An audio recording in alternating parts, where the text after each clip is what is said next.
Welcome to Coming Out Stories. I'm Emma Goswell, I'm your host, and the podcast is brought to you from What Goes On Media. We're proud to bring you real people from the LGBTQ plus community every 2 weeks who are happy to share intimate conversations and talk about their lives and their journeys. This episode, you'll meet Lucy. She's a trans woman who waited 40 years to become the woman she always knew she was. When I was about, say, about 5 years old, I used to love playing in makeup and perfume and, mum's shoes and dresses and such like. Did she mind? A lot of it she didn't know about.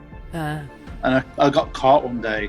As you always tell children, children are meant to tell the truth all the time, behave, such like. So I turn around and says, this is what are you doing in your mum's clothing and makeup? Do you know how much it costs? Well, at the time, a 5-year-old's not got to know how much makeup and perfume costs. I know how much it costs these days because I buy an absolute ton of it.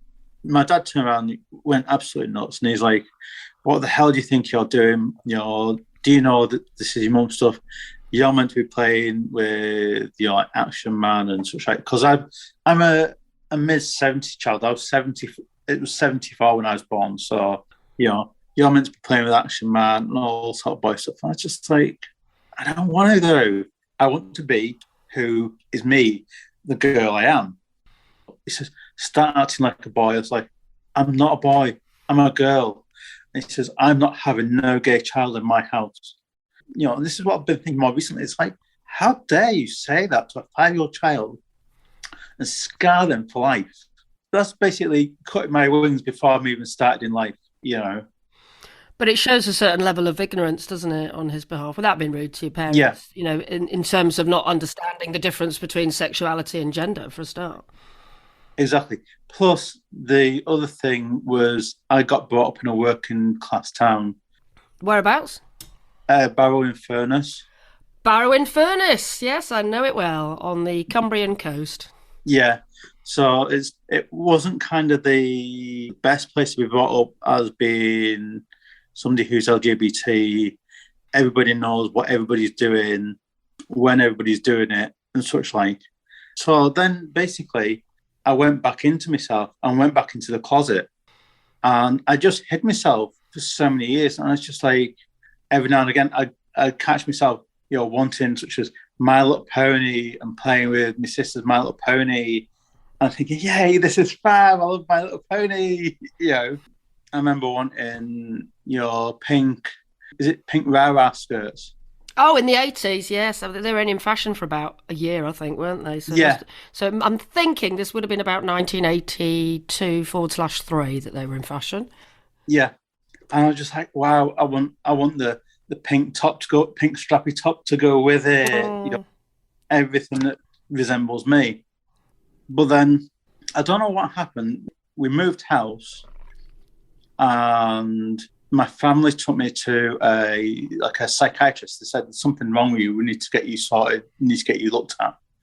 Why would they say that? Do you think? Did they give you a reason? They said I was a difficult child. Right. So this wasn't anything to do with your sort of behaviour around gender.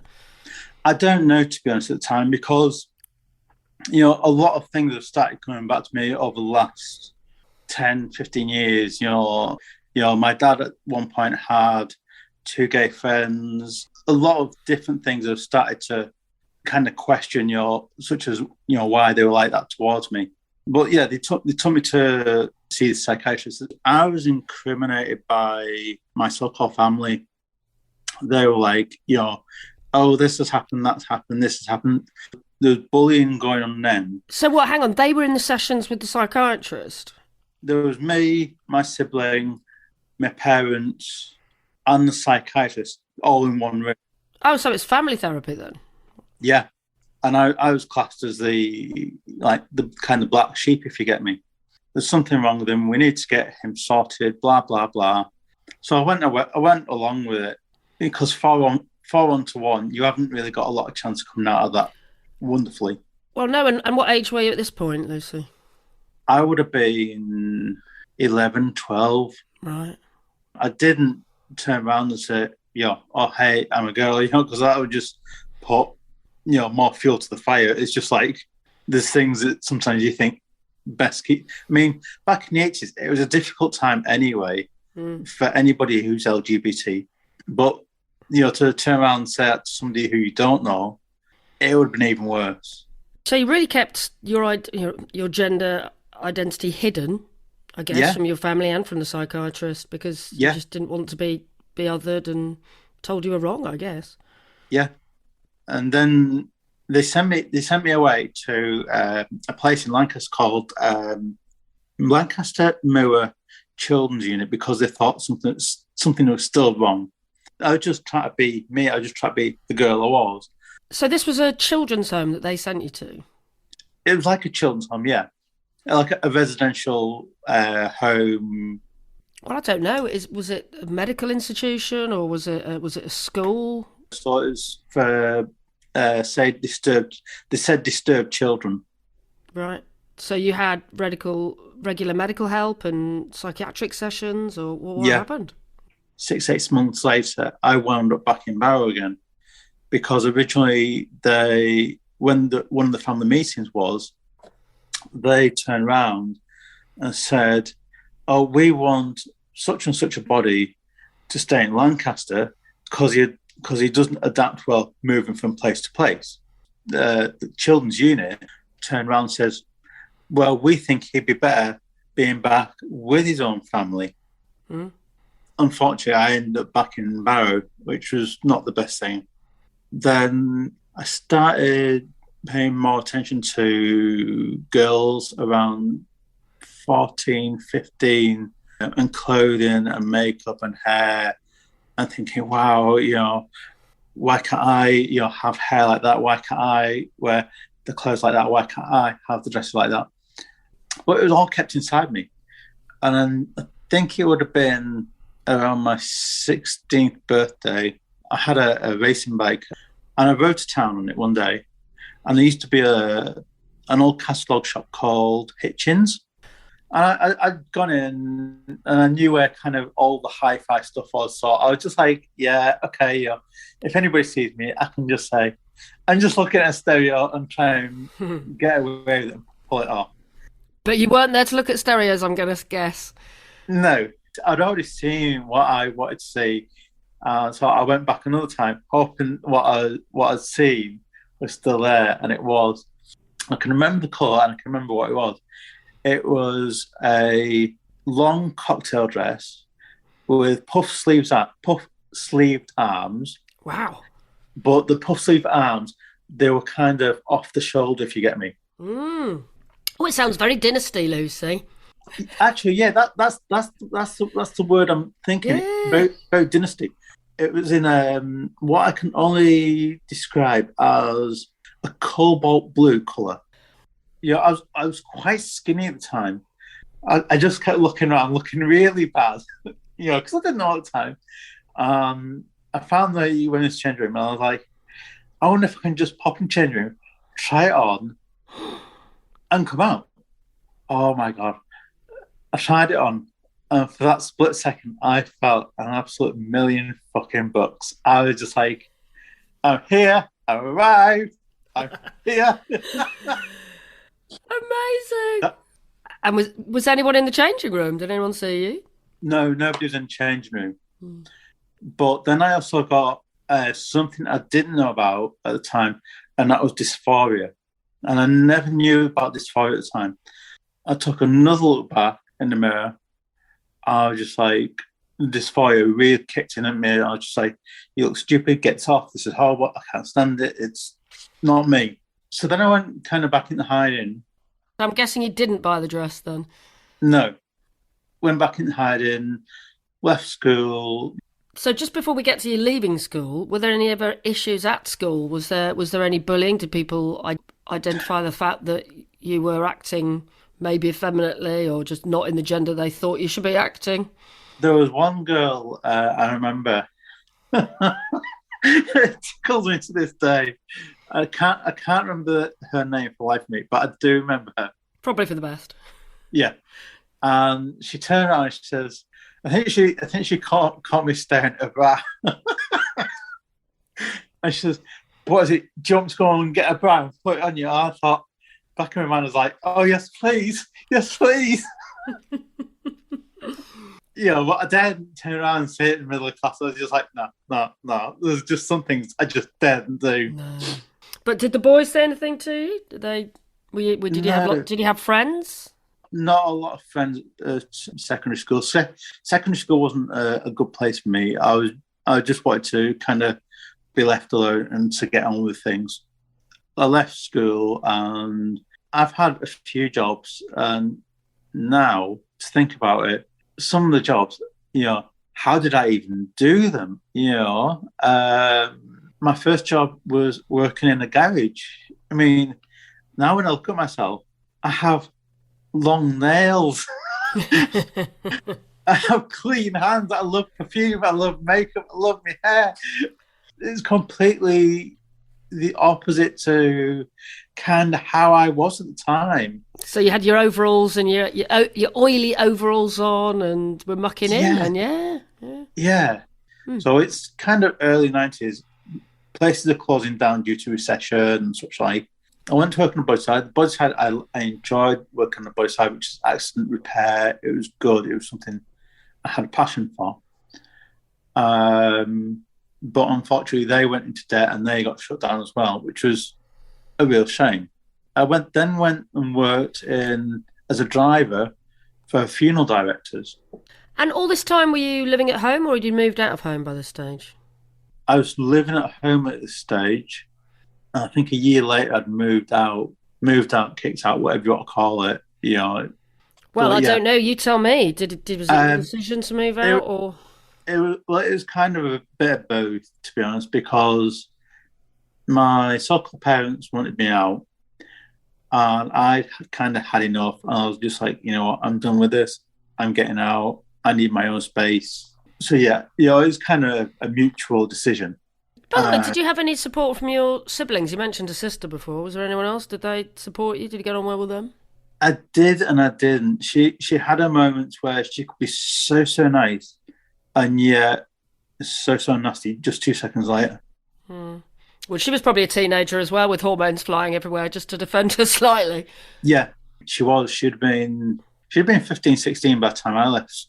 By the time I left home, so yeah. I went to live somewhere for like 8 months, and I was trying to get a job so I could leave Barrow and finally say, I'm done, I'm out, no more, I'm gone, I can live as me. I got a job in a place called Poynton, which is in Cheshire. Oh, yeah. I moved to Macclesfield and I moved in with one of my best friends. I've known this friend, oh my God, how many years? We've been friends since secondary school, and we're still friends today. Oh, fantastic! So you did have a good friend through school then. Yeah. He was just kind of, there wasn't many people, but I mean, I've even spoke to him, and he said he was quite shy, quite feminine. He said he didn't see the signs in me because he was probably more bothered about himself and keeping himself safe. And then I understand that. I moved in with him. Still working in a garage. I'd gone back to garage work. I found something I was confident in doing. I knew I could do it, but they were having problems with money struggles. And I was just like, do I wait for them to turn around and say, you're made redundant, or do I get out now? And my looking on it was, I get out now and I go back to college. And while I was back at college, I started going to such places like Gap. In the middle of finding Gap, I also found Lucinda lingerie. And I started buying, nice clothing that I could, wear in my bedroom, such as nice pretty thongs, a nice cami, a nice pair of cami shorts, things I could wear to bed and feel me. All this while, my friend never knew squat about it. He never knew anything. So you were still too scared to come out, really? And by this stage, I'm guessing you would have been like early 20s, maybe? I was early to mid-20s. It was a scary time, It's just, I didn't know how to turn around and say to my friend, oh, by the way, I'm a lesbian, or hey, I'm trans, because I still wasn't understanding what was going on what was going on in my own head and what was going on in my own body.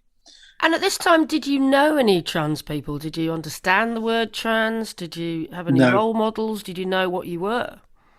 No, I didn't have any role models. I didn't understand the word trans. Right. I hadn't met a trans person at the time. And you'd gone through all of this without talking to anybody about it, really? Yeah. Quite extraordinary. I actually went through hell.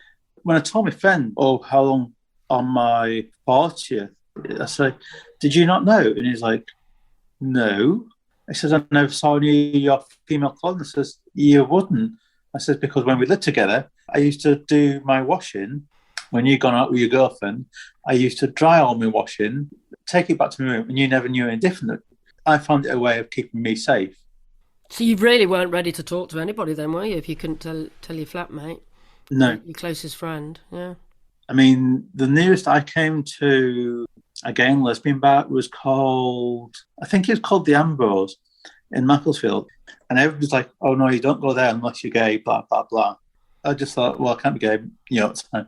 So I just didn't go in. I just avoided the place. I mean, although I did some stupid things in Macclesfield, coming out of a club and pulling a moonie at somebody, but hey, there you go. But you knew that you were attracted to women, so you weren't thinking, yeah. You knew that you weren't a gay man, you were confused as to what you were, I guess. Yeah, I met up with a girlfriend who I was with for, say, 4 years. I moved from Macclesfield to Northwich, back to Macclesfield, then to Gloucester. So you did have girlfriends during this time? Oh, yeah. I had girlfriends, yeah. Even then, there's a lot of things that are still hidden. I'm not going to go into what happened with girlfriends, but there's still a lot of stuff hidden. And then in 2015, I got together with somebody. This is the turning point for me. 2015 was a turning point. I got together with somebody who lived in Liverpool. So I was travelling back and forth on train to Liverpool. We actually got engaged. And then come the January of 2016, she turned around and she says she didn't know that I was gay, but she knew I was quite feminine, because I was using mascara, and she knew I was wearing such as perfume, We discussed about getting married, and she says, let's go to Vegas and get married. And I was just like, I was all on board with it. I was just like, yeah, let's do it. Let's really do it. Let's go to Vegas. Let's get married. And I got my money together and says, right, pass me your account number. I'll drop the money into your account. So there's like kind of my chef, the airfare and hotel and whatnot. We'll get it done up there. She turned around and she went, whether I've got something to ask, I've got something to say to you. She says, I've been looking at me and you, and she says, I can't marry a man like you. And that was that. That was the end of it. And did she give a reason? No, she just said, I can't marry a man like you. And that was the point when I decided, right, okay, I have to make a decision which way I'm going for the rest of my life. I can either go the way I am, or I can go the other way. So I kind of got to a crossroads, if you get me. Yeah. I can go the other way and try and be the girl who I was meant to be from birth.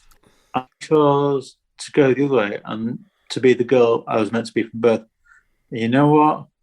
That was the best thing in my life I'd done ever. Yeah, passed my driving test and I've moved around, but coming out and choosing the other road, that was something completely different. So who was the first person you came out to then? So who was the first person you told? I think I started coming out to people who I knew, but the significant one I can remember coming out to was my adopted mum. I just sat down one day, she's like, let's meet up for lunch. Like, yeah, okay. So when you say you adopted mum, this is an official someone adopted you, or just someone that you decided was going to be your chosen mother? My chosen mother. But she may as well be like an official one because she gives me all the things that I never got brought up with. She gives me unconditional love, unconditional support, encouragement. Yeah, she balks me when I screw up, but, hey, it's part of life, isn't it? My chosen mum is a significant one I can remember coming out to. So what happened? We'd gone to Marks and Spencer for something to eat. And then we did a bit of shopping. And then we went to River Island and I bought some clothes. And I said, what do you think of this? And she went, oh, that's nice. I was just like, yay. And I'm guessing these weren't male clothes then? No, definitely not. Big, long kimonos that nearly drag on the floor behind me, that I still have to this day. And I still love it. And then after a while, what I did was I put a Facebook status up. I thought this is either got to go one or two ways. I'm got to lose all my friends, or I'm going to get a heck of a lot of support. And yeah, I lost some friends, but what from the people I lost, I realised that then they weren't friends anyway. So what did you say? What did you say in the post? One of the posts was, "Hey, I'm changing my name from this to this." Somebody says, "Oh yeah, what again? Everybody changes their name on Facebook." I says, "No, I'm doing it. Seriously, I'm changing my name, changing who I am." I says, "Don't worry, guys. You don't have to be worried. I'm not coming after you. I'm a lesbian." And what was the reaction? People like, "Oh my God." But then saying that, I got a lot of people saying congratulations. Yeah. I was finally starting to come out to be me. I mean, I'd already been wearing things I could get away with, like feminine T-shirts, feminine trousers called bench. They were combat trousers, but you could almost swear, if you didn't know, they were male. But I was trying everything to come across as the woman I am. Mm. So did you have a conversation then with your chosen mother and actually, say the words that I am trans and I'm going to live as a woman? I just turned around and says, "Your mum, I want to have a talk to you." And she went, "Okay." In my mind, I was working out which way it was going to go. I was like, it'll either go one way and she'll say, "Congratulations," and throw around at me, or the other way and say, "Get out of my house and I never want to see you again." Mm. And she went the first way. She said, "Congratulations." I said, "Did you know?" She says, "I picked up on different things about you." She says, "But I was waiting for you to tell me. I didn't want to ask you and get it wrong and offend you." That must have felt pretty incredible. Oh, yeah. I was on top of the world. It was an amazing feeling. It really was. And then after that, people who turn around and ask me, it's just like, "Yeah, I'm a lesbian." After that, I went to the doctors and asked for referrals to gender clinics. Went to gender clinics. And that's a long process, isn't it? Oh, believe me, it is. I do know that now. Then I had so many, they asked for a psychologist report, psychiatrist report, so many different reports, and they all cleared me, and I'm like, right, okay. And then last year, I've been cleared by everybody, but my weight wasn't right. So I had to get my weight down because otherwise they weren't going to do the surgery they needed to do. Mm. So I got that down. And then last year, I spent a bit of time with my friend who lives in Durham. Okay. I come off the hormones because last year they said, "We have a date for you. You are coming to see us in April."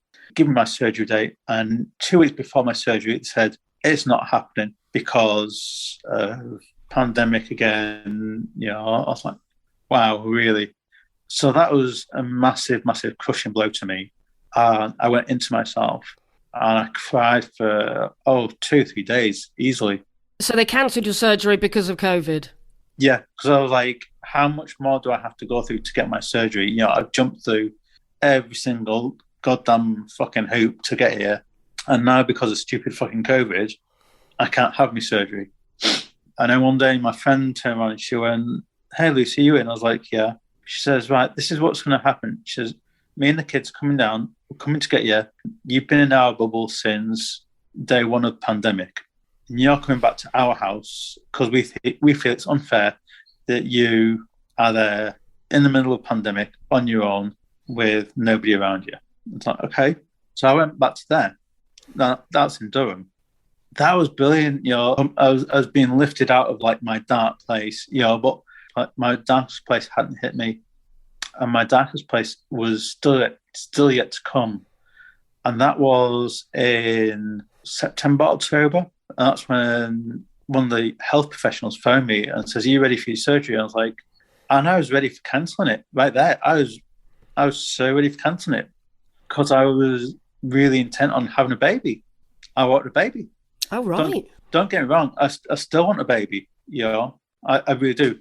I'm such a motherly woman. I still want a baby, but I was so intent. I'd done like loads of research on the internet, and how long it takes, and I thought, I thought, if I go and get my sperm, find out if I stop my hormones now, go to a clinic, get that looked at, find out if it's viable, then while somebody could be, say, pregnant with my child, I could be going through my surgery, healing and getting myself better. And they're like, no, that's not going to happen. And I had a really bad time. I spiraled out of control. I won't tell a lie. I really spiraled. I went into myself. I mean, to everybody else, even to my friends, I still had a happy, smiling face. But deep inside, I was just screaming because what I wanted, and I couldn't do it. And then the closer it got to my surgery, they turned around and went, "We've got a date for you. How are you fixed for December the 1st? Just on the run up to December the 1st, they phoned me up. I was with my friend. I spoke to the lady again, and she was so Lucy, you decided what you're doing. I was like, yeah, let's do it. Let's get it done. I said, if you turn around to me now and said I had to be yesterday, I'd be there yesterday. And she went, wow, you're really serious about this? So I was like, yeah, let's do this. Let's get this done. It's been 40 years plus that I've been in the wrong body. Now I want the right body. Wow, so 40 years, what a journey. That's a long time to wait for surgery and wait to be who you really want to be, doesn't it? So how does it feel now? So we are over a year on from that moment of having a surgery. How do you feel now? Well, how do I feel now? Wow, amazing. I couldn't be happier. All my clothes fit in the right place. Yes, I'm on HRT. Yes, no, I'll be on HRT for the rest of my life. But you know what? I couldn't be happier. I am me. I am the girl I was meant to be. Do I have an attraction to women? Yes, I do. That will never change. I love women. It's who I am. But yeah, I feel amazing. I mean, I don't have a girlfriend, but hey, when the time's right. Exactly. No rush. And no. Have you ever gone back and spoken to your biological family, your parents or your sister, and told them about who you are? I did speak to them 5 or so years ago. They tried to change my mind, and they went, "Why don't you try being androgynous?" I says, "What's that got to prove?" I says, "That's got to prove that I'm a bit between everything." I was like, "No," it says, "because if I turn around to you and says I'm androgynous, you will say, how about trying to be straight?" I says, "So I'm not playing that game." Says, "I'm me. I'm the woman who I am. I got from my mother." Oh, she says, "Why don't you try having just top surgery and leaving the bottom?" Males like, really, do you not know how biology works at all? I was like, why should I be a mixed match of both sexes? No. So even 5 or so years ago, they were still trying to change my mind to be somebody who they wanted rather than letting me be me. Tough, really tough. So I guess you've gone on to find your, as you said, you've gone on to find your own chosen mother, and you've got your own friends, haven't you? And probably, I'm guessing, couldn't be happier, or haven't been happier. And these days, everybody turns on says to me, "Listen, do you want to go shopping?" I'll be like, "Yeah." So it's been a long old journey, hasn't it? Lasting over 40 years to become the woman that you wanted to be. Definitely. Finally, then, what piece of advice would you like to give to other people listening who, might be earlier on in their trans journey or trying to accept their sexuality or gender identity? The one piece of advice I would give them, and it's the same piece of advice I give to my young self. Okay? You've got this. Believe in yourself. You can do this. Just come out when you feel it's safe to do so. Don't do like me. Don't hide yourself for 40 odd years. I'm guessing you don't have regret, do you, though, about doing it so late, or do you wish you'd done it earlier? I mean, looking at life now, I wish I'd done it in my 20s. I really do. But I say back then, life was different. life was different in my 20s. The world was different in my 20s. Wasn't it? You know? You know, they do say, Lucy, life begins at 40, and I think that's definitely true in your case, isn't it? Definitely. Well, any last words of wisdom? Just stay safe. If you don't feel like coming out to people at the present, don't do it. Just keep yourself safe. Be you. A big thank you to Lucy for sharing her story. So life really began at 40 for Lucy. But in our next episode, you'll meet Grady, who waited even longer and didn't come out till he was in his 60s. By that time, he had grandchildren, and he was working as a police chief in Kentucky. Unfortunately, though, he chose the wrong boyfriend to place his trust in. He got really impatient with my progress, or lack of progress, filing for divorce and all that sort of thing, and I felt like I needed to do it on my own and in my own timing. So his impatience turned into anger, and he decided he was going to expedite the process for me. And so he decided he was going to out me. So he utilized social media to its full extent to expose me to everyone.